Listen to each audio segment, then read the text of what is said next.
Hi, I'm Lily, and I'm 31 years old. I just got married to Larry, who is 9 years older than me. But let's go back a little, shall we? Let me tell you about the day Larry and I first met. It was at one of those fancy garden parties our parents loved to host. I was 20, just out of high school, and Larry was 29, the new rising star at his father's company. I remember him walking up to me with a glass of champagne in his hand.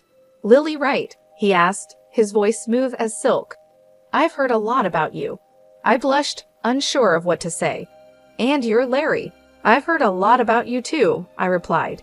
He laughed, a sound that made my heart skip a beat. "Hopefully all good things," he said.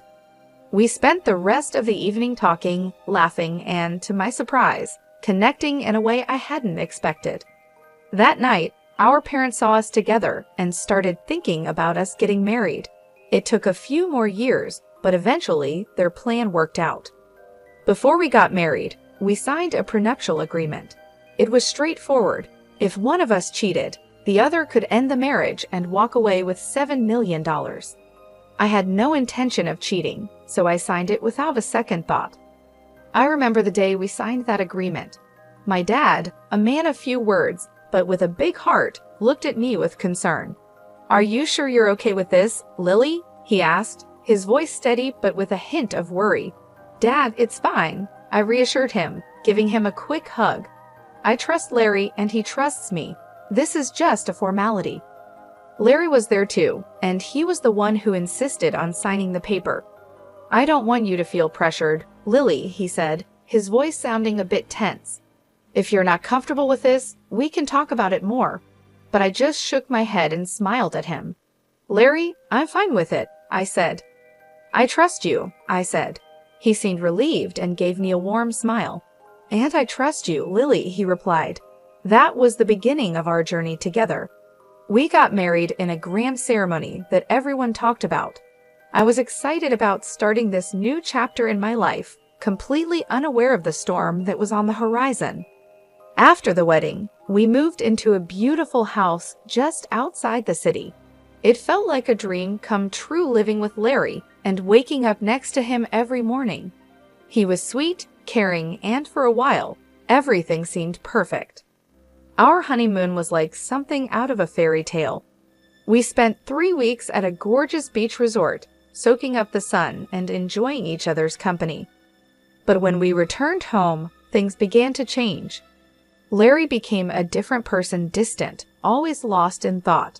He started coming home late from work and would go straight to bed without even saying goodnight. We began sleeping in separate rooms, eating at different times, and barely talking to each other. One day, I decided to confront him. "Larry," I said, trying to keep my voice steady, "what's going on? You've been acting strange ever since we got back from our honeymoon." He looked at me, his eyes no longer filled with the warmth they once had. "I've just been busy with work, Lily," he replied, avoiding eye contact. "But we hardly talk anymore," I continued.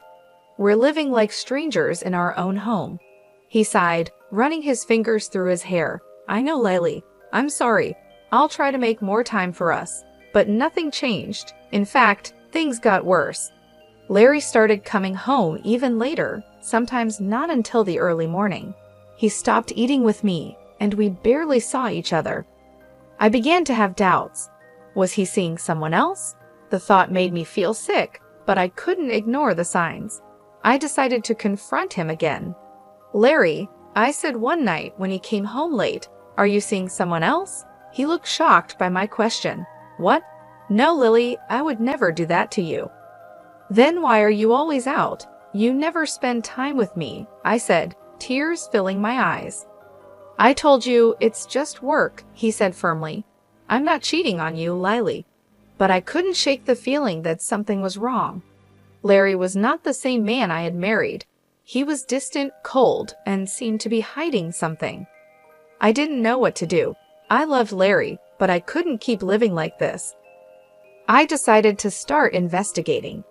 If Larry wasn't going to tell me what was happening, I needed to find out for myself.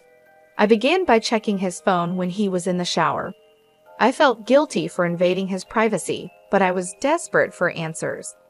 I didn't find any suspicious messages or calls, but I did find something that made my heart sink. Larry had been searching for apartments. Was he planning to leave me? I confronted him about it. Larry, why are you looking for apartments? Are you planning on leaving me? He looked shocked. No, Lily, I was just looking. I wasn't planning on leaving you. Then why were you looking? I asked, my voice trembling. I don't know, Lily, he said, barely whispering. I just need some space. One day, I decided to talk to my mom about it. She's always been my support, the person I turn to when things get tough. Mom, I said, I don't know what to do. Larry has changed. He's not the same person anymore. My mom listened, concern written all over her face. Lily, she said, you're both still adjusting. You're newlyweds. It takes time to build a life together. I wanted to believe her, to think that this was just a phase and that things would get better. But deep down, I knew there was more to it. Larry was hiding something. I could feel it. I tried to push the feeling away, tried to convince myself that Mom was right, but the nagging voice in the back of my mind wouldn't go away, constantly reminding me that something was off. 3 weeks later, I gathered my courage and approached Larry. I need a job, I said, looking him in the eye. He seemed surprised. You want to work? He asked, raising an eyebrow. I nodded. Yes, I need to do something, Larry. I can't just sit at home all day.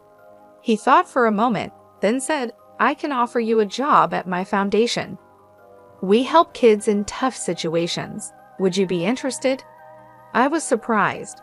Larry's foundation was well known for its work with children, and I had always admired what they did. Yes, I said without hesitation. I'd love to. Working at the foundation was a breath of fresh air. I was busy, and I was doing something meaningful. I met kids who were strong and resilient, kids who had gone through more hardships than any child should. It was heartbreaking, but also inspiring. The job kept me busy and helped me take my mind off the problems at home. Larry and I were struggling, but at least during the day, I had something else to focus on. The work was tough and emotionally draining, but it was worth it. I felt like I was making a difference, like I was doing something important. For the first time in a long while, I felt happy. But even then, I couldn't shake the feeling that something was wrong. Larry was acting strange and distant. I couldn't figure out what it was, but I knew something was off, and I was determined to find out. With a heavy heart full of questions and doubts, I decided to hire a private detective.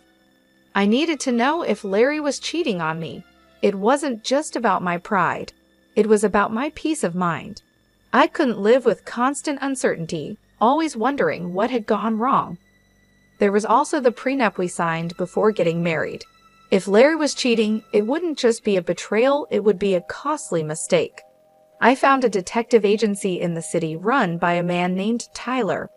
He was an ex-cop, a seasoned veteran with a sharp eye and a no-nonsense attitude. I told him my story and my suspicions. He listened, his face expressionless. I'll do my best, Lily, he said when I finished, but I can't promise anything. If your husband is cheating, he's doing a good job of hiding it. I nodded, understanding. I just need to know, Tyler. One way or another, I need to know. I remember the day he came back to give me his report. His face was serious, his eyes filled with sympathy. I'm sorry, Lily, he said.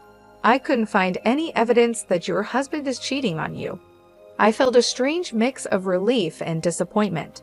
Part of me was glad that Larry wasn't cheating, but another part of me was frustrated. If he wasn't cheating, then why did he leave? What was he hiding? Are you sure, Tyler? I asked, my voice barely above a whisper. There's nothing at all. Tyler shook his head. I'm sorry, Lily. I know this isn't what you wanted to hear. I thanked Tyler and paid him for his services. As I watched him leave, I felt a deep sense of loss. I was back where I started, with more questions than answers. One day, while I was working at a charity event, a new guy walked in. His name was John. He was handsome, with a smile that could light up the room. He was smart, with a quick wit and sharp mind. He was funny, with a sense of humor that made everyone laugh. He looked like a famous actor, with his chiseled features and striking good looks. In short, he was my ideal man. But despite being drawn to John, I couldn't shake off a feeling of unease. His arrival seemed too perfect, too convenient. I couldn't help but think about Larry and our prenup. If I was caught cheating, I'd have to pay a huge sum of $7 million. Could John be a trap set by Larry to catch me? I decided to hire Tyler, the private detective I had used before.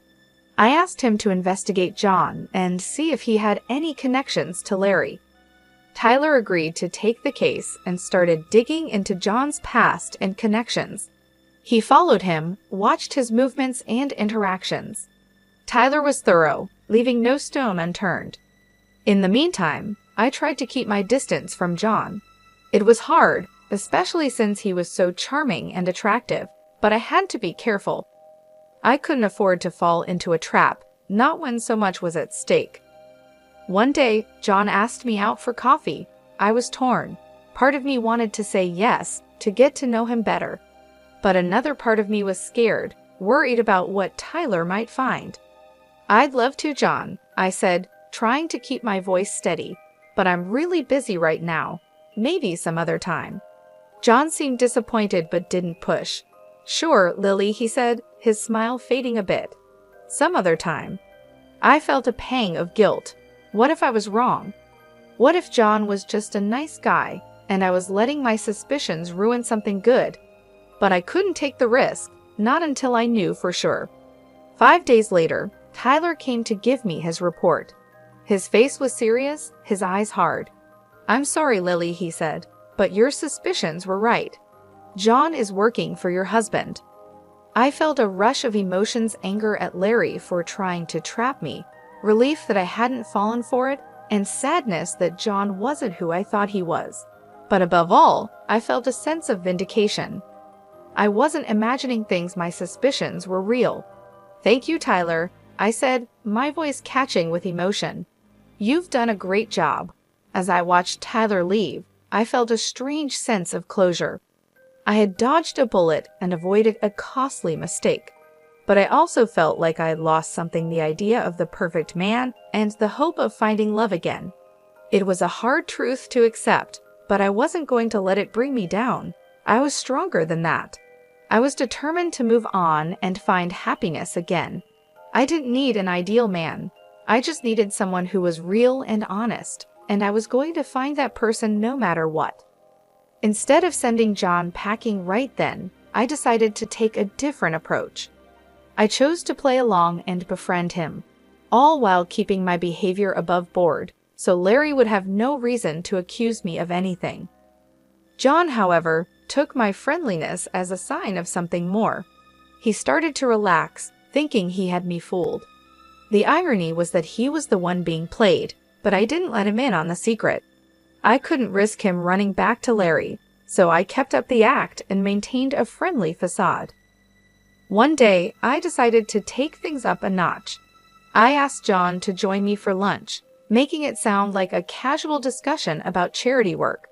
He agreed, with a smug smile on his face, thinking he was making progress. We found a quiet spot in the cafe. "So John," I began, "how are you finding the charity work?" He shrugged, a confident look in his eyes. "It's good, different but good." "And Larry?" I asked, trying to keep my voice steady. "What do you think of him?" John looked surprised. "Larry? He's okay, I guess. Why?" I shrugged, trying to appear casual. "Just curious. He's a bit of a mystery, isn't he?" John laughed, clearly relieved. "Yeah, he can be hard to figure out." We continued chatting about work and life, and I made sure to keep my tone neutral, not giving him any reason to be suspicious. In the days that followed, I continued to play along, keeping up the friendly act, but never crossing the line. I was always on guard, always careful. It was a risky game, but one I was willing to play for now. One day, during one of our lunch meetings, John looked at me with a serious expression. "You know, I've been thinking," John said. I raised an eyebrow, feeling a chill run down my spine. About what? I asked. He shrugged, looking uncomfortable. About us, about this thing between us. My heart skipped a beat. This was the moment I had been dreading. I forced a smile. And what is it that we have, John? He looked at me with a hopeful expression. I think we have something special. I felt a pang of guilt. John was falling into my trap, just as I had planned, but it didn't feel right. It didn't feel good. Still, I had to keep up the act, had to keep playing the game. So I smiled at John, a fake smile plastered on my face. Yes, John, I said, my voice barely a whisper. We do have something special. And just like that, the trap was set. The game was on, but at what cost? The Cold War at home with Larry was as icy as ever.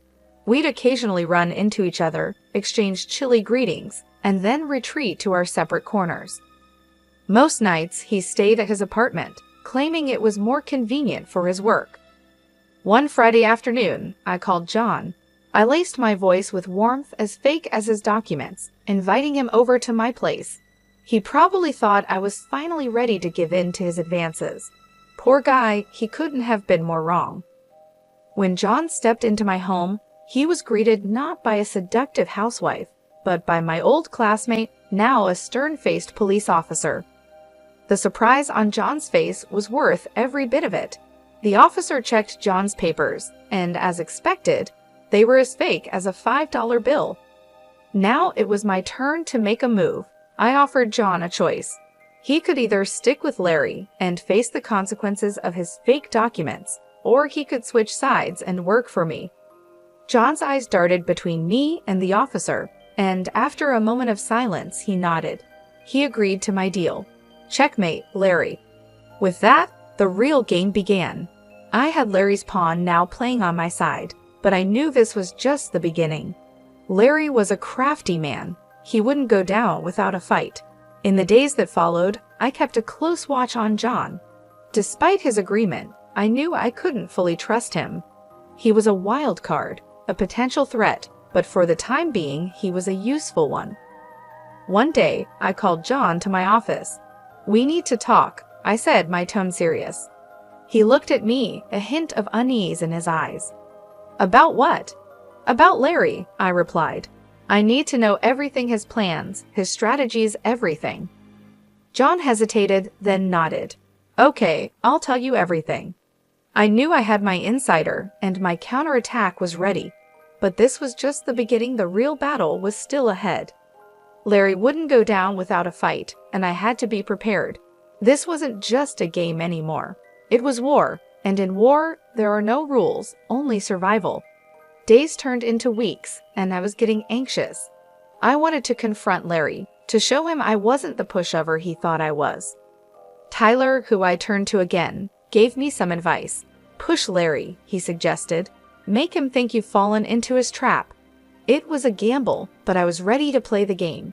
So John and I staged a photo shoot. We posed in ways that could be seen as compromising, like proof of an affair, but we were careful. We kept the original photos, where everything was as innocent as a Friday school picnic. Once the photos were ready, I handed them to John. "Give these to Larry," I said, passing him the envelope. "Let him draw his own conclusions." John looked at me, concern on his face. "Are you sure about this?" he asked. "Once you start this, there's no going back." "I know," I replied, my voice firm, "and I'm ready." The very next day, Larry was all smiles at dinner. He thought he'd caught me, that he had the upper hand, but he didn't say a word about it. I wasn't worried. I knew what was coming, and I was ready. Meanwhile, Tyler was on the case, digging up dirt on Larry and finding all the evidence we needed. He was good at his job, and I trusted him. Finally, Tyler called me. "Larry's relaxed and has let his guard down," he said, his voice full of satisfaction. "I've got him. I've got all the proof photos, videos, everything." I felt a surge of excitement. "Good," I said, a smile spreading across my face. "Let's bring him down." But I didn't confront Larry, not yet. I wanted him to think he was winning. I wanted to see the look on his face when he realized he'd been played. So I waited. I played the part of the dutiful wife, biding my time until Larry made his move. I knew what was coming, and I was ready. The clock was ticking towards the family dinner. I knew this was at the showdown. Strangely, I felt calm. I was ready. The dinner was at Larry's parents' luxury mansion, a huge estate that screamed old money. Larry was there, of course, playing the role of the perfect son and husband. But I knew the truth, and soon everyone else would too. We were halfway through the main course when Larry cleared his throat and stood up, a smug smile on his face. "I have something to say," he announced, looking straight at me. He pulled out a set of photos of me with John and tossed them on the table like he was holding a winning hand. "Proof," he said, his voice full of triumph, "of my wife's infidelity." The room went silent. I could feel everyone's eyes on me, but I didn't flinch. I was ready for this. I calmly stood up and met Larry's gaze. "Yes," I said, my voice steady. "I know this man, but he's not my lover. He's an actor hired by you, Larry, to frame me." I pulled out my phone and pressed play. The room filled with John's voice, confessing everything. Larry's smile faded, and his eyes widened in shock, but I wasn't done. I pulled out my own set of photos and videos evidence of Larry's affairs. I tossed them on the table. "What about these, Larry?" I asked, my voice cold. "Can you explain them?" Larry stammered, trying to deny it, but the evidence was undeniable. His parents' faces turned to stone. My parents, who had been quiet until now, finally spoke up. "You ungrateful brat," my father roared at Larry. "We trusted you with our daughter, and this is how you repay us." Larry's mother was in tears. "How could you, Larry?" she sobbed. "How could you do this to us, to her?"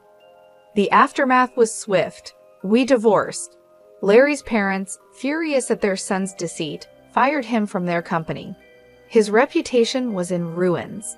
As for me, I walked away with $7 million in compensation. Now, Larry is jobless, scrambling to piece his life back together, while I'm free. I'm enjoying the peace and quiet, the freedom from him. I won. I took on Larry and won. I outsmarted him and played his own game better than he did.